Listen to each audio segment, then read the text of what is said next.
Hey everyone, me Kevin here. Here's my fact check of the Republican presidential debate from last night. We obviously covered it live. Now I've gone through some of the claims that were made, and I want to add some data and perspective to some of the things that were said. When they're facts, I'll say it. When they're opinions, I'll say it. Let's keep it as clean and unbiased as possible.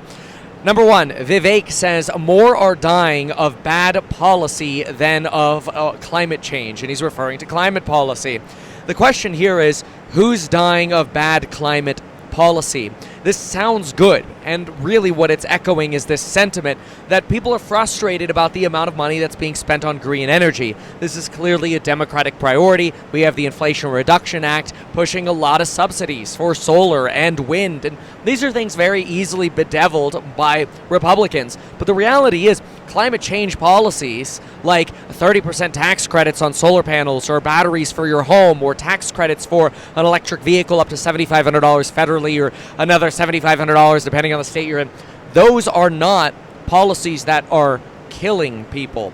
So while that sounded good, when we actually parsed out what Vivek said here, he made an argument that wasn't based in fact. Now, let's be clear. Climate change, it's debated. Are humans contributing to it or not? And that is a big debate. That's not something we're going to clarify in this. There's obviously this belief that we could be going through a cyclical global warming, that this is what happens when you come out of an ice age. And the argument is, well, are humans accelerating that? But the acceleration of climate change has nothing to do with climate change policies killing people. So I thought this argument was weak by Vivek.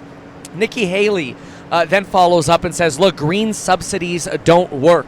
And she doesn't provide any fact or evidence for this. In fact, the wide belief by Americans, and this is a little harder to study, but the best way we can evaluate whether or not subsidies work is just look at December of every single year in the solar industry or the electric vehicle industry, whether it's in Germany or the United States or elsewhere throughout the world. As soon as the subsidies are set to expire, there's an explosion in people buying green products because they're looking for a tax write-off. So I think that alone stands in the face of Nikki Haley's argument that green subsidies don't work. Mr. Burgum, or Doug Burgum, argues that Biden green-lit Russia's invasion of Ukraine. This is hands down false. Biden and the CIA made it explicitly clear that Putin would suffer substantial consequences for not just his country, but his economy in the event they invaded Ukraine. Now, obviously, the war has taken a lot longer than everybody has expected, but there was no green lighting of, go ahead and invade Ukraine.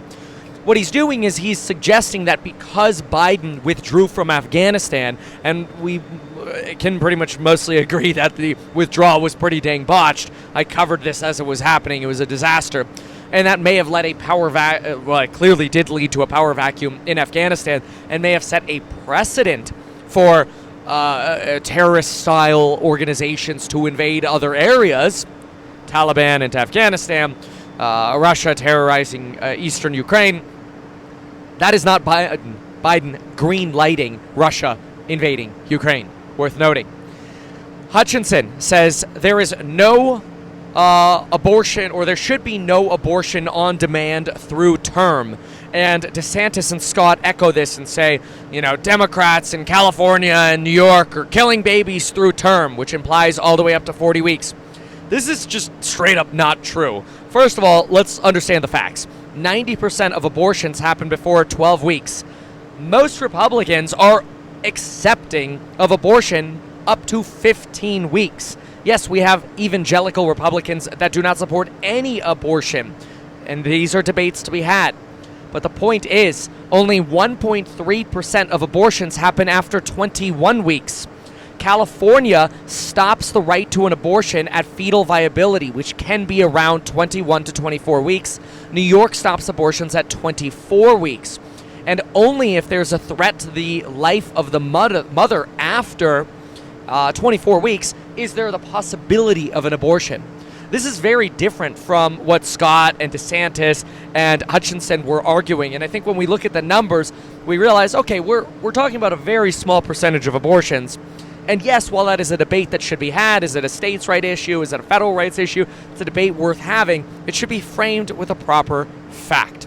Tim Scott says that the average American lost $10,000 worth of income.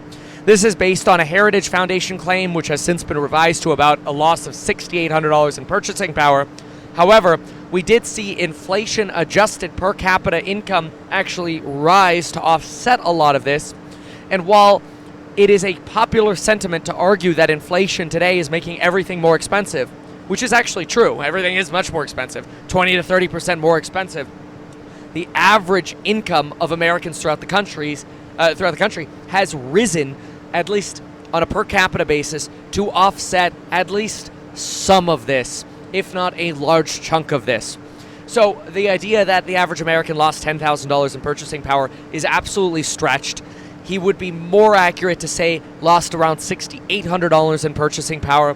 And if you inflation adjust with real earnings, some are arguing, well, we might be closer to par. And the problem is, everything still feels more expensive because we look and we go, why is a house $800,000 now? It used to be $625,000. Well, take the inflation that we had from 2020 to 2023, and it actually inflation adjusts out to no growth. In other words, a $650,000 house approximately is now worth $800,000 solely on the basis of inflation. Now, that's not great, but it doesn't mean we're going to unwind all of that and bring prices all the way back down to $650,000. Then we would be in a deflationary environment. And that's obviously one of the sentiment issues that we have, is that we might go into this presidential election with 2 to 3% inflation, but prices will still be 30% higher than they were 3 to 4 years ago. And so that will still be a sentiment issue everybody has to get over. My concern, though, is if Republicans are so heavily focused on an inflation argument, and at least the government statistics are telling us inflation is 2 to 3% by the time of the election, they might have a weaker leg to stand on. So they might want to revise their attacks on Biden, since we are trending towards lower inflation, a lower rate of prices going up. Vivek stated that we have a crime wave going throughout the country. This is true if you're just watching Twitter or X all day long. And it was true during the pandemic. There was a surge of crime, especially in late 2021 and early 2022. However, when we look at the first, and this could be a lapping issue, but when we look at the first 6 months of 2023, the facts are, at least according to my citation written here, I had my citation. Where is it? Where's my citation? My citation is missing. Well, I had a citation, but I can't find it. When I find my citation, I'll mention it to you. But anyway, I wrote this down from a citation. For the first 6 months of 2023, here it is. The Council on Criminal Justice reported that a violent crime compared to 2022 was down 9.4%, gun assaults down 5.6%, robberies down 3.6%, residential burglaries down 3.8%, aggravated assaults down 2.5%. Car thefts, however, definitely up. San Francisco probably contributing a lot to that. But this idea that America is solely on this path of decline because crime's going up, everything's getting worse, I don't think that's necessarily accurate or founded in fact. It may be founded in sentiment, especially since small business optimism, medium business optimism, not that great right now. We're definitely in turbulent economic times. We got to come to terms with the fact that everything is now 30% more expensive. It sucks. And incomes are just now playing catch-up. Look at American Airlines, for example. American Airlines pilots did not have a pay raise since 2019. They have lived through all of this inflation without a single pay raise. Now, all of a sudden, they're getting a pay raise over the next 4 years. They're getting a catch-up of a pay raise. Finally, not every American has had the benefit of being able to catch up their income to inflation yet. And that is a real sentiment that is happening now. And it's fair, totally reasonable. Chris Christie suggests that Hunter Biden would face a 10-year minimum jail sentence for the illegal possession of a firearm, especially while under the influence of a controlled substance. This is actually a 10-year maximum, which is a big deal because usually you don't get a maximum sentence. You usually get more of a mid-sentence, which would be like a 3 to 4 year in this case. Whereas Chris Christie is implying it's a minimum 10, which could actually imply a midterm 15. That's a big difference. Some people might say that's slicing and dicing here, but it's just worth mentioning. There is a difference there. DeSantis suggests that he was the no lockdown governor. He definitely lifted lockdowns earlier than California did. We were able to go back to school in Florida. I was a resident of Florida for 16 years, as early as the fall of 2020. However, in California, it took a whole nother year to be able to go back to in-person schooling. This is detrimental to children's education. It was definitely a problem. But DeSantis was all for lockdowns at the beginning of COVID. In fact, he threatened to jail people who didn't quarantine for 2 weeks coming in from places like New York and Connecticut. And really, for the first 2 months, so March and April of 2020, we had severe lockdown orders in Florida as well. However, he was very quick to start loosening these lockdown orders. So it is worth looking at some of that in context of what actually happened. Then there is one fact check I'm going to provide on myself, because yesterday I mentioned that I didn't appreciate that Vivek dodged the question on gun control. If you go back and listen very closely, he says it's not guns, it's mental health. And then he goes down the argument of mental health. When I first listened to it, it sounded like he was dodging the gun question, because I was looking for his stance on the Second Amendment, which we can look up separately, whatever. And really his argument boiled down to, hey, let's invest in mental health. Now, whether or not that ultimately would prove to be successful or not, TBD. It's been a while since we've really focused on mental health in America.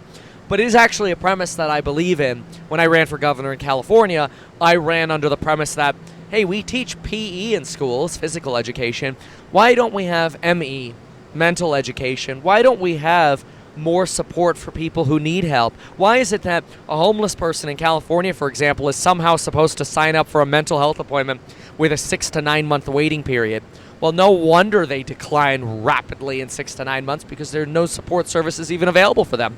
Most of the quality mental health care is in the private space that is really unaffordable and inaccessible to those who need it most. So there definitely are opportunities for improvement here. So these are my thoughts on the fact check for the debate. If you like this kind of perspective, make sure to subscribe for more information. Check out the links down below for more on how I can help you with either licensed financial advice, courses on building your wealth, or my real estate startup. Thanks for watching. Bye.